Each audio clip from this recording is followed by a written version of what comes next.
All right, everyone, welcome back for another deep dive. Always excited to be back. You know me, I love to look at the little details. Everyday stuff. Yeah, and see what those things tell us about bigger, like trends and culture. Absolutely. The seemingly mundane can reveal so much. So today we're doing that with daily routines, and we're focusing on Canada. Looking at how a typical day might unfold for someone living there. Exactly, and you were kind enough to share some really cool stuff with me, basically comparing your own daily routine with kind of a synthesized Canadian one. Right, drawing on various sources to get a sense of the norms and patterns. Yeah, so it's not just about schedules, though, right? It's about, like, I don't know how people approach their days, their priorities, even vocabulary. About those cultural nuances that shape how we experience time and daily life. Totally. And what we're going to do is kind of walk through those stages of a Canadian day, from morning to evening, even into the weekend, and see what jumps out at us. Sounds like a plan. So before we even get into the Canadian stuff, I want you to think about your own morning routine. Okay. Like, what's the very first thing that happens when you wake up? Is it the dreaded alarm clock, or do you wake up naturally? I'm definitely an alarm person. Me too. And what about that first reach? What do you grab first? Is it your phone, a book? Coffee, Yeah. for sure, it's essential. Same here. Can't function without it. And breakfast. Are you a quick bite on the go, or do you like to sit down and have like a proper breakfast? It depends on the day, but I try to make time for at least a small breakfast. Yeah, it's important to fuel up. Okay, so hold those thoughts about your own morning routine in mind as we shift gears and look at how things often kick off in Canada. All right, let's head north. So the material you shared, it suggests that for a lot of folks in Canada, especially students, the day starts pretty early, somewhere between 7:00 and 8:00 a.m. Yeah, that early start seems to be pretty common there. Which is interesting, right? Because it kind of implies that they build in a buffer. It's not just about waking up. It's about having time to actually prepare for the day. Exactly. It's about easing into things rather than rushing out the door. Makes sense. And then there's breakfast. And, you can't talk about Canada without mentioning some of those classic breakfast foods. Oh, yeah. The quintessential Canadian breakfast. So we're talking about pancakes, of course, often drenched in maple syrup, which, is kind of a national treasure up there. Definitely a staple. Cereal is another popular option, but you also see heartier choices like bacon, eggs, sausages making an appearance. Right. A bit of a mix depending on individual preferences. And to wash it all down, coffee and juice seem to be the go-to morning beverages. Those are pretty standard across many cultures, I think. Yeah, true. But it is interesting to think about, like, why these particular foods might be so popular in Canada. Well, if you consider the climate, many parts of Canada experience long, cold winters. Historically, at least a more substantial breakfast might have been favored for the extra energy it provides. Right. Pancakes and those heartier options would definitely fuel you up for a chilly day. Makes sense. It's fascinating how something as simple as breakfast choices can reflect cultural adaptations to the environment. Absolutely. All right. So once breakfast is done, it's time to head out the door and face the day, whether that's going to work or school. On to the daily grind. And one thing that really stood out to me in the material you shared is the Canadian emphasis on punctuality. Yes, being on time is definitely valued there. Big time. They really stress making sure you have enough travel time built into your morning routine. It's about respecting everyone's time Yeah, and maintaining a sense of order. right. Which makes a lot of sense, especially when you consider the different modes of transportation that are common in Canada. So what are the main ways people get around up there? Well, you see a lot of walking and cycling, particularly in more urban areas. They've got some great infrastructure for that. Yeah, I've heard their cities are very bike-friendly. And then, of course, they also have well-established public transportation systems. Buses, trains, subways, that sort of thing. Exactly. So it seems like they've got a good blend of active and public transport options, which I think speaks to both like a focus on individual well-being and a kind of societal investment in shared resources. It's a holistic approach to mobility, considering both personal and environmental factors. Totally. So as we're chatting about this Canadian morning routine, I'm curious what you're noticing in relation to your own morning. I'm seeing some definite similarities in terms of the wake-up time and the emphasis on breakfast. Yeah, same here. What about the commute, though? Do you also factor in that extra buffer time just in case? I try to, but I'm not always as successful as I'd like to be. Haha. I feel you. I'm always cutting it close. It's those little everyday decisions that can really highlight the subtle ways our cultures differ, even if our overall routines are somewhat similar. For sure. Okay, so let's move on to the heart of the day, work and school. Into the thick of it. the material you sent indicates that in Canada, the school day for students often begins around 9:00 a.m. Okay, so a little later start than the average wake-up time. Exactly, giving them time to, have breakfast and get ready. Makes sense. And the school day itself is typically structured with a mix of classes, lectures, sometimes lab sessions, depending on what they're studying. Right, a pretty standard academic format. And they usually have short breaks sprinkled throughout the day. Important for keeping those energy levels up. And then the school day generally wraps up around 3:00 p.m., though that can vary, Yeah. depending on the age of the students and what level of education they're at. Right, high school schedules might look different from university schedules, for example. Exactly. So that's kind of the gist of a typical school day in Canada. And now let's switch gears and talk about the workday for adults. Okay, let's dive into the professional world. So for working adults in Canada, a typical full-time work week tends to be in that 30 to 40-hour range, which, is pretty standard in many countries. Yeah, that seems to be the norm in a lot of places. Start times often fall between 8:00 and 9:00 a.m., so again, a bit later than when a lot of people actually wake up. Giving people time to commute, settle in. Right, and then the workday frequently ends around 4:30 or 5:00 p.m., but the material does point out that there's been a noticeable shift towards more flexible schedules and remote work. Yeah, that's definitely a trend we're seeing globally. Totally. It's becoming more and more common for people to have that kind of flexibility in their work lives. The technology has definitely played a big role in enabling that shift. For sure, for sure. So I'm curious, thinking about your own workday, does it mirror these Canadian patterns, or do things look a bit different for you? My schedule is actually quite flexible. I'm fortunate to be able to work remotely a lot of the time. Oh, that's great. That's great.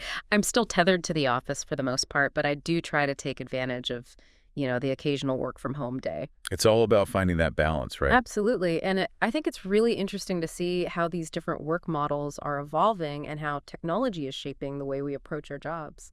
It's definitely a dynamic landscape, Mm-hmm. and it'll be fascinating to see how it continues to change in the years to come. Okay, so we've talked about the morning routine. We've talked about work and school. Now, let's get to that all-important midday break lunchtime. Time to refuel.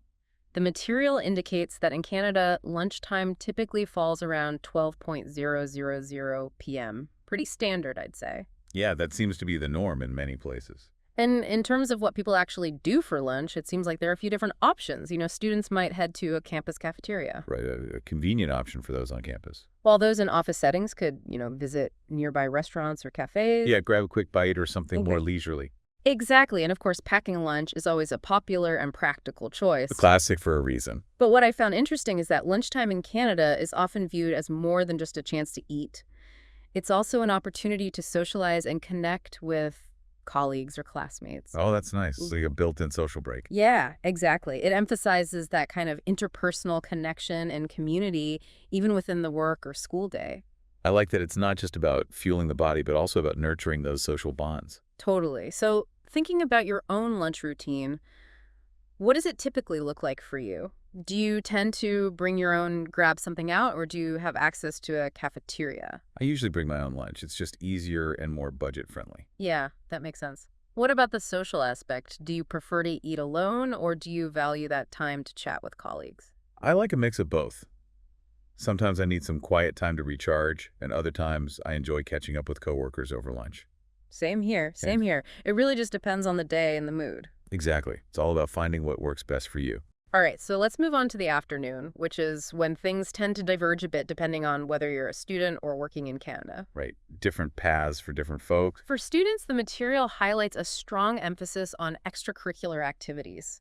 Things like clubs, sports teams, volunteering, all that good stuff. Yeah, I've heard that extracurriculars are a big part of the Canadian education system. They really are. They're often seen as integral to the overall educational experience, helping students develop skills and interests outside of the classroom. It's about fostering well-rounded individuals, not just academic achievers. Exactly. And of course, there's also dedicated time for studying and working on assignments. Got to keep up with those studies. But yeah, that's kind of the general vibe for students in the afternoon, a mix of extracurriculars and academics. Sounds like a busy but fulfilling time. Now, for those in the Canadian workforce, the afternoon is generally pretty straightforward. It's mostly about continuing with their work responsibilities until the end of the day.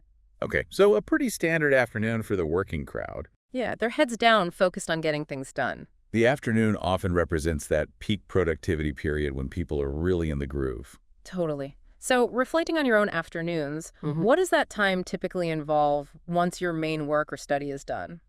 I usually try to squeeze in a workout or some kind of physical activity to de-stress and clear my head. Oh, that's a great idea. I should probably try that myself. I usually just end up, scrolling through social media or watching TV. Uh-huh. We all have our vices, but it's important to find healthy ways to unwind after a long day. You're telling me, all right, so let's shift gears again and talk about the evening, that time when we start to wind down and relax. Time to unwind and recharge. In Canada, dinner is usually eaten somewhere between 6:00 and 7:00 p.m., which is pretty similar to many other cultures. Yeah, that seems to be a common dinner time window. And similar to lunchtime, the setting can vary. Some folks might have a home-cooked meal, others might grab something from a cafeteria or eat out at a restaurant. Options galore. But what really stood out to me in the material is the emphasis on socializing and spending time with loved ones after dinner. That's lovely, prioritizing those personal connections. Yeah, they might watch movies or TV together, pursue hobbies, attend community events, things like that. Sounds like a nice mix of relaxation and engagement. And there's also a strong focus on achieving a healthy work-life balance and making time for things you enjoy. Yeah, that seems to be a recurring theme when we talk about Canadian culture. Totally. It's not just about working hard, it's also about taking care of yourself and enjoying your free time. It's about living a well-rounded life. Exactly. And as the day comes to a close, the material also mentions that many Canadians prioritize a consistent bedtime routine. Okay, so getting that good night's sleep. Yeah, it's all about setting yourself up for success the next day. Makes sense. A good night's sleep is essential for both physical and mental well-being. Couldn't agree more. So, I'm curious, what does your evening routine look like? How do you typically unwind and prepare for sleep? Well, I usually try to disconnect from screens at least an hour before bed. I might read a book, take a bath, or just listen to some calming music. Oh, those are all great ideas. I'm terrible at disconnecting from screens. I'm always up late scrolling through my phone. Uh-huh. I know the feeling. It's a tough habit to break. But I'm definitely working on it. It's all about finding those little things that help you relax and de-stress. All right, so we've made it through the week. Let's talk about the weekend, that glorious time for rest and recreation. The weekend, a time to recharge and pursue our passions. The material you shared suggests that Canadians really embrace their leisure time on weekends, often with a strong connection to the outdoors. Okay, so getting out into nature is a big part of Canadian weekends. Huge, especially in the warmer months. We're talking about hiking, camping, cycling, all sorts of water sports. Yeah, I've heard Canada has some incredible national parks and natural landscapes. Absolutely stunning. And then when winter rolls around, it's all about those classic winter activities like skiing, snowboarding, ice skating. Embracing the cold and snow. Yep. They definitely know how to make the most of all four seasons. Sounds like an active and adventurous way to spend the weekends. For sure. And beyond those outdoor pursuits, the material also mentions the popularity of sports, both watching and playing. Hockey is obviously a big one up there. Of course, the national sport. But soccer and basketball are also quite popular, both as spectator sports and recreational activities. Right, a good mix of team sports and individual pursuits. And of course, no Canadian weekend would be complete without mentioning those cultural events and festivals. They've got something going on almost every weekend of the year. So it's not just about nature and sports. There's a vibrant cultural scene as well. Oh, absolutely. There's always something to see and do. Sounds like a well-rounded approach to leisure and recreation. Totally. So as we wrap up, I'm curious to hear about your own weekend routines. Are there any activities that are particularly popular or culturally specific where you live? Well, I live in a coastal city, Yeah. so a lot of our weekend activities revolve around the ocean, surfing, swimming, beach, volleyball, things like that. Oh, that sounds amazing. I'm kind of landlocked here, so my weekends tend to be more focused on, exploring the city parks, going to museums, trying out new restaurants. Sounds like fun, too. Different strokes for different folks, right? Exactly. Well, this has been such a fascinating deep dive into daily life in Canada. I agree. It's amazing how much we can learn about a culture just by examining the routines and rhythms of daily life. It's been really eye-opening to compare these Canadian patterns with our own experiences. And, it's not just about the activities themselves, it's about the values and priorities that they reflect. Absolutely, these seemingly mundane details offer a glimpse into the deeper cultural fabric. Totally. So as you go about your day-to-day, take a moment to reflect on some of the similarities and differences we've talked about, and maybe even consider trying out a new activity or two inspired by our Canadian friends. That's a great idea, expanding our horizons and embracing new experiences. And here's final thought to ponder. What specific aspect of daily life in Canada did you find the most intriguing or perhaps the most surprising? Let us know in the comments below. We'd love to hear your thoughts. Thanks for joining us for another Dup Dive. We'll catch you next time. Until next time. Bye.